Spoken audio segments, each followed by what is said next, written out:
Olá, pessoal. Quem fala é a doutora Catarina. Atualmente eu estou como diretora técnica do Multi-Hospital. Vim conversar com vocês um pouco sobre o protocolo de emergências clínicas no Hospital Dia, né? A gente sabe que a gente não tem um setor de emergência ali no Hospital Dia, é um hospital somente de consultas e procedimentos eletivos, mas as emergências elas podem acontecer em qualquer lugar. Então, para isso, a gente tem um novo formato de médico ali, que é o médico hospitalista, e aí eu vou dar um pouquinho de orientações de como vai funcionar, o acionamento desse médico e quando a responsabilidade do atendimento é do médico que já está atendendo o paciente. Tem introdução. As emergências elas podem ocorrer em qualquer etapa do processo, seja o paciente que está aguardando lá na recepção para ser consultado no ambulatório, seja o paciente que está dentro do centro cirúrgico, o paciente que está ali fazendo uma tomografia com contraste. Agora a gente tem então a figura do médico hospitalista das 7 da manhã às 7 da noite, que é o período em que o hospital está aberto. Esse médico ele vai ficar alocado ali na sala de observação pós-operatória e no centro de infusão, tá? É, majoritariamente, de manhã, esse médico vai estar mais ali no centro de infusão, que a gente tem maior volume ali das infusões, e aí tem que fazer a prescrição das medicações pré-infusionais, que a gente faz infusão de monobiológicos ali na unidade, né?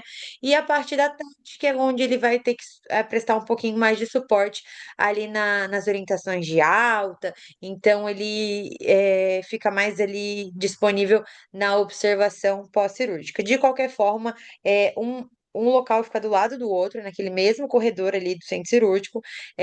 Então, de qualquer forma, ambos locais estão bem próximos um do outro. Então, sempre que você precisar acionar o médico hospitalista, tem que chegar ali na observação pós-cirúrgica e solicitar pelo médico. Se ele não estiver ali, o enfermeiro vai buscá-lo ali no centro de infusão, tá? Esse médico hospitalista, ele é o responsável, ele é o líder do time de resposta rápido.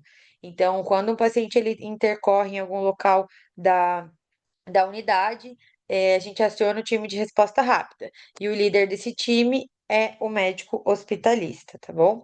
Setores fechados, então, centro cirúrgico e SADT endoscopia. Ali, o paciente ele já tem dois médicos responsáveis, que é o anestesista e o médico ou cirurgião ou endoscopista. Então, nesse cenário, o médico hospitalista não é o médico de referência desse paciente.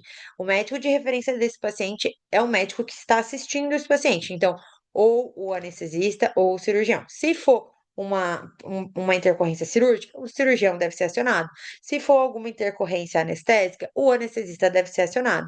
Mesma coisa no SADT endoscópicos ali. Se tiver algo relacionado à endoscopia ou colonoscopia, tem que acionar um médico endoscopista ou colonoscopista. Se for alguma intercorrência da anestesia, tem um médico anestesista, tá? Então, esses são os médicos de referência nesses setores. Claro, o médico hospitalista está ali disponível. Se precisar de algum auxílio aí na tentativa de transferência, no manejo, ele vai estar disponível para prestar suporte e apoio, mas ele não é o responsável pelo paciente. O hospitalista é responsável pelo paciente do centro de infusão, do ambulatório de especialidade, se o paciente tem, por exemplo, uma PCR ali, enquanto aguarda o atendimento, ele vai prestar o suporte ali e aí ele assume a conduta do caso. Ali na orientação, ali na alta pós-operatória, como é que vai funcionar? Ele vai prestar um apoio. Então, assim, a gente sabe que muitas vezes o cirurgião, o anestesista ainda está lá em sala, aí o paciente está ali fora, ele vai levantar, ele tem uma vasovagal, o médico hospitalista está ali, ele presta um suporte, ele ajuda a manejar uma hipoglicemia temporária, um paciente que teve uma hipotensão por conta de uma vasovagal, para que não precise acionar o tempo todo o anestesista e o cirurgião. Mas, assim, intercorrências cirúrgicas ou anestésicas que necessitam de ciência, o médico assistente desse paciente segue sendo o cirurgião e o anestesista. Então, se precisar de transferência, se precisar passar caso, se precisar detalhadamente dizer o que aconteceu no transoperatório, os médicos assistentes naquele momento são responsáveis pelo paciente. Então, o anestesista, o cirurgião, eles têm que retornar para prestar esse suporte, tá? Então, o hospitalista é mais como um apoio ali para alguma intercorrência que acontecer leve, para que não precise ficar acionando o anestesista e o cirurgião o tempo todo, né? E para alguma assistência rápida que já tem que fazer o manejo ali, ele inicia até que o médico responsável assuma o caso, tá bom? Alguma observação um pouco mais prolongada, então, por exemplo, o paciente teve uma reação anafilática ali no contraste. O médico hospitalista, ele é acionado, ele vai lá, ele faz o manejo, e aí ele vai avaliar o tempo de observação que esse paciente vai precisar, permanecer. Então, se for um tempo que extrapole o período que o nosso hospital fica aberto, ele é o encarregado de fazer a transferência, seja para a UPA, já que há uma questão mais de observação por algumas horas, seja para uma internação hospitalar, se for o caso do paciente ficar internado, tá? Nós temos agora a antiga sala de curativos, vai ser a sala de estabilização nossa, tá? Então, intercorrências mais graves, que precisem de manejo, a gente, assim que seguro, a gente pode retirar o paciente ali para a sala de estabilização e aí seguir o manejo ali, tá? Eh, Time de resposta rápida. Como é que a gente faz o acionamento desse médico? Então, um colaborador, ele identifica uma intercorrência, ele vai iniciar ali, acionar, pedir ajuda e iniciar o SPV, né? A enfermagem da observação vai ser a referência, né? Então, a enfermagem da observação aciona o hospitalista. Se o hospitalista estiver ali na observação, ótimo, já é acionado. Se ele estiver ali no centro de infusão, a enfermagem vai ali, comunica ele e o encaminha até o local da emergência, tá? Avaliação ABCDE, aquela questão toda das avaliações de emergência que a gente já está acostumado, tá? Em casos de PCR, por exemplo, geralmente o atendimento é em loco, quando tiver seguro, daí a gente leva ali até a sala de estabilização. Condutas gerais, então, garantir via aérea, ventilação, circulação, SBV e SAV, então, suporte básico de vida, suporte avançado de vida, conforme a necessidade, monitorização contínua, registro em prontuário de todo atendimento e acionar o suporte interno ou SAMU. Então, vou dar um exemplo. Se a gente tem um paciente que tem uma parada cardiorrespiratória ali enquanto aguarda uma consulta de oftalmologia, o médico hospitalista é acionado juntamente com o enfermeiro, vão lá, vão fazer o suporte básico de vida, vai performar o suporte avançado de vida quando necessário, né? No caso, nesse caso, vai ser necessário. Quando seguro, a gente remove esse paciente até a sala de estabilização, onde vai ficar o paciente até a remoção. Então, nesse caso, o paciente pós-parado, ele vai estar entubado, vai estar com ventilação mecânica, com droga vasoativa, a gente precisa acionar o SAMU para que o SAMU venha e transporte esse paciente, regule esse paciente para o melhor local. Se é, por exemplo, alguma anafilaxia, seja no centro de infusão ou no contraste, que necessitou medicações, é um paciente que precisa de 6 horas aí de observação, e isso aconteceu, vamos lá, 4 horas da tarde. O tempo de observação ele vai extrapolar o período que a unidade fica aberta, certo? O paciente está estável, está clinicamente bem, mas ele precisa do tempo de observação. A gente pode fazer contato com o médico emergencista da UPA, solicitar então a vaga para que ele permaneça na observação correta ali na UPA, já que não é um caso de internação propriamente dito, mas é um caso que precisa de ficar em observação um pouco mais, e isso vai extrapolar o nosso período ali de observação do hospital dia. Se for um caso de internação, então é um paciente eh, que precisa de uma ventilação mecânica, é um paciente que sincopou e teve um TCE mais grave, um idoso anticoagulado, que a gente sabe que vai precisar de um exame de tomografia, de um exame de emergência, então aí o hospitalista faz a referência para um hospital geral. As reações do contraste, então, se for uma reação leve, um prurido, urticária, geralmente a gente usa o anti-histamínico, né? Moderada, e já com angioedema leve ou até um broncoespasmo, a gente consegue fazer O2, hidratação, corticoide, a gente consegue fazer eh, eh, um salbutamol, tá? E graves, né, em caso de anafilaxia mesmo, adrenalina IM mais suporte, tá? E aí, dependendo da resposta do paciente, do tempo indicado de observação, a gente vai ver para onde esse paciente vai. Digamos que isso aconteceu pela manhã. O paciente aí vai ficar em observação, ele pode ficar em observação na nossa unidade até terminar o tempo de observação dele. ser liberado para casa, tá? A gente só vai transferir o paciente se realmente tiver necessidade, que se a gente não conseguir prestar o suporte dele aqui. Reações infusionais, tá? A gente tem que lembrar que a gente faz medicações, reposição de ferro, ceftriaxona, né? Mas também a gente faz medicações um pouquinho mais perigosas, que são os imunobiológicos, tem mais chance de fazer anafilaxia. Então, nesses casos, a gente precisa graduar essa reação entre leve, moderada e grave. Então, vai interromper a infusão, administrar as medicações, seja somente anti-histamínico, anti-histamínico, um corticoide, ou se tiver necessidade de salbutamol, fazer um suporte dia 2 quando precisar, né? Ou até casos mais graves com adrenalina IM, suporte, e avaliar a transferência desse paciente. Então, depende muito de qual medicação, né? Porque tem algumas medicações que a biodisponibilidade no organismo, ela é superior, então a gente tem que ficar atento às reações tardias dessa anafilaxia, né? Então a gente precisa deixar um tempo um pouco maior em observação. Hipertensão grave. Claro, se for um setor, por exemplo, SADT, endoscopias, ou ali no centro cirúrgico, o paciente já vai ser manejado quando identificado, né? Mas quando o paciente, digamos, começa a passar mal, tá lá na recepção do ambulatório, começa a sentir que está passando mal, a gente afere a pressão, ele está hipertenso, mas ele não tem, assim, uma dor torácica, nada disso, é uma sensação somente de mal-estar. Se no caso ele tivesse assintomático, a gente enviaria com uma cartinha para a UPA para fazer esse controle. Se ele tivesse sintomático, o hospitalista pode ser acionado para poder fazer um manejo inicial e aí encaminhar, seja para um posto de saúde para poder fazer um controle melhor da pressão, ou até para a UPA para poder fazer uma análise melhor, tá? Dor torácica. Quando a gente pensa em dor torácica, a gente tem que ter um pouquinho mais de cuidado, tá? Se é uma dor leve, atípica, que não faz sentido ser de origem cardiológica, mas assim, é uma dor torácica ainda, né? Então a gente tem que ter o cuidado de encaminhar ele para a UPA, para uma unidade de emergência, para fazer uma avaliação um pouco mais minuciosa.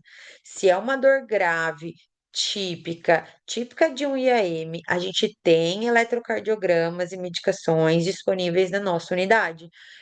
Tempo é coração, tempo é músculo, né? Então, aciona o hospitalista, faz o eletrocardiograma. O eletrocardiograma, se vier com alteração, já faz o acionamento do SAMU e o SAMU vai fazer o encaminhamento desse paciente. O eletrocardiograma não veio alterado, você já manejou, fez medicação para dor, antihipertensivo, tudo. A gente sabe que é um paciente que vai ter que rodar troponina. Perfeito. Aí a gente transfere esse paciente para a UPA, certo? Porque é um paciente que a gente ainda não sabe se está infartando, né?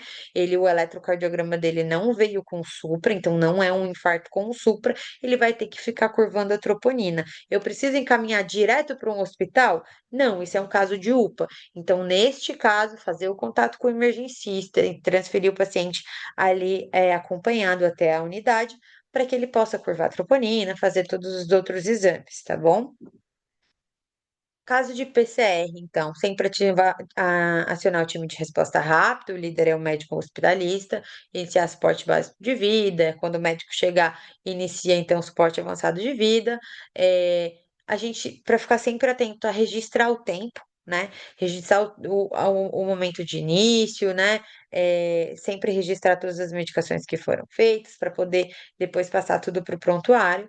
E assim que tiver um retorno espontâneo da circulação, a gente aciona o SAMU, que o SAMU daí vai fazer a regulação para onde esse paciente irá ficar. A gente tem uma sala ali de estabilização, que é onde esse paciente vai aguardar enquanto a remoção dele não vem, né? O ideal, se o paciente teve uma parada em algum local, o ideal é que a gente inicie um manejo no local onde o paciente está, né? Não perder esse tempo de remover o paciente antes de começar as medidas, tá? A gente pode, então, pedir para evacuar aquele local, digamos, se ele estiver ali na sala de na recepção, a gente pode pedir para evaluar o local enquanto a gente faz as medidas, né? É como se fosse um atendimento pré-hospitalar nesse caso, né? Porque ele teve uma intercorrência num local que não é dentro ali da sala de estabilização. E aí, quando for seguro para o paciente e para a equipe, a gente remove esse paciente para a sala de estabilização.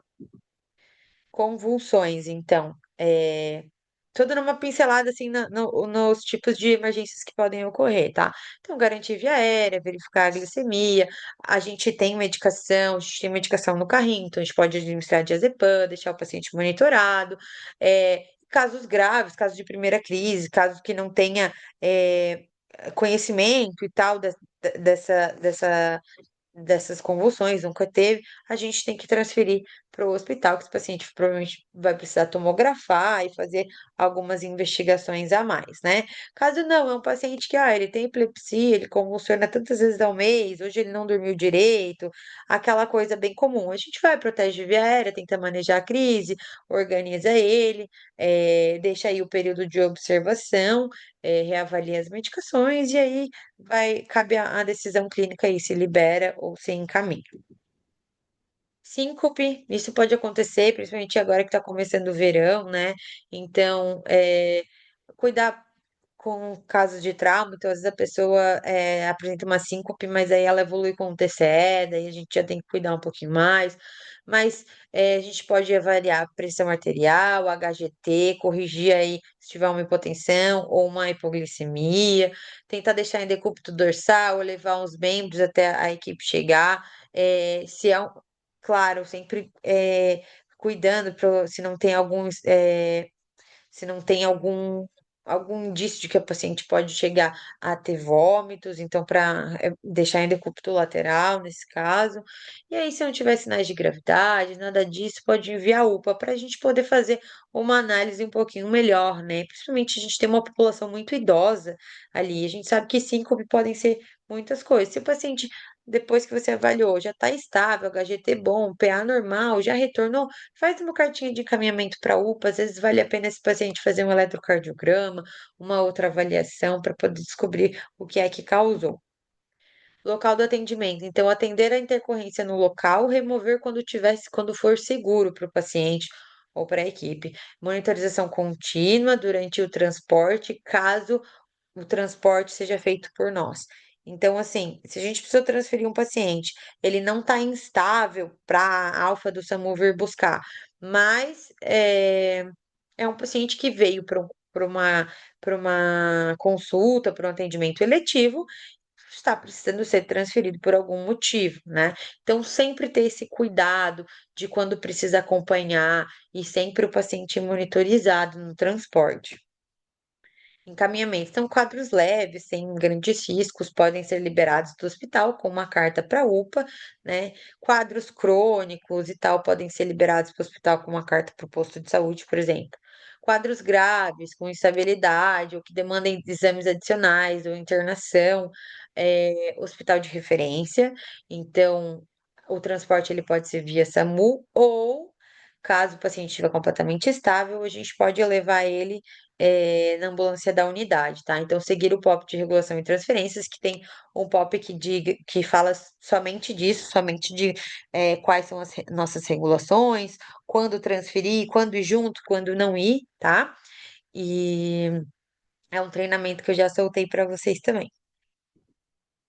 Pós-evento, sempre notificar o núcleo de segurança do paciente, então sempre abrir um evento diverso, tá? Para poder ser avaliado se tem alguma coisa que nós, como administração, como equipe assistencial, conseguimos fazer para evitar. Comunicar a direção técnica em até 12 horas. Assim, sempre, claro, que isso não atrapalhe o atendimento, né? Mas, se for possível, sempre notificar a direção técnica o quanto antes, se possível, imediatamente, se não, após a conduta do caso, tá? Para quê? Para que a gente esteja ciente e para que a gente possa prestar um suporte também ao médico hospitalista, né? Às vezes, assim, olha, o médico vai precisar sair em transferência, tá? Então, quem que fica de olho caso tenha alguma intercorrência e tal? Ou, olha, não estou conseguindo regular esse paciente. Às vezes a direção técnica consegue prestar um suporte, tá bom? e registrar sempre todo o atendimento em prontuário. Então é isso, pessoal. Obrigada. É um formato novo aqui da unidade. A gente está aberto a críticas, sugestões e com certeza esse médico hospitalista ele vem para somar aqui no nosso atendimento e na segurança do nosso paciente. Muito obrigada.